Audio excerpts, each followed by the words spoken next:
Hello everyone and welcome back to another video from Gaming Basics. In this video, I'm going to show you how to unmute Clash Royale game on your device. So let's get started right away. If you don't see any notifications from Clash Royale, then this means that your phone settings are probably set to not allow notifications from this game. So in order to fix this, just go ahead and open up your phone settings and then tap on apps. Now from the application page, scroll down and look for Clash Royale. Once you find it, go ahead and tap on it, and now you will be taken into the application info page. Now within this page, you will find the notification section underneath privacy.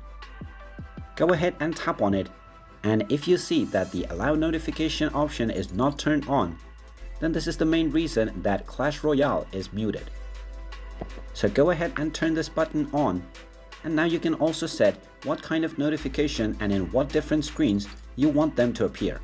After saving all of your settings, the issue will be fixed. And now you will start to receive notifications from Clash Royale in real time.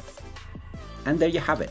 That is how easy it is to unmute the Clash Royale application on your smartphone. If you find this video helpful, make sure you hit that like button and subscribe to our channel if you haven't done so already. Also ring that notification bell to never miss another update from us. Thank you for watching and I will see you again in the next video.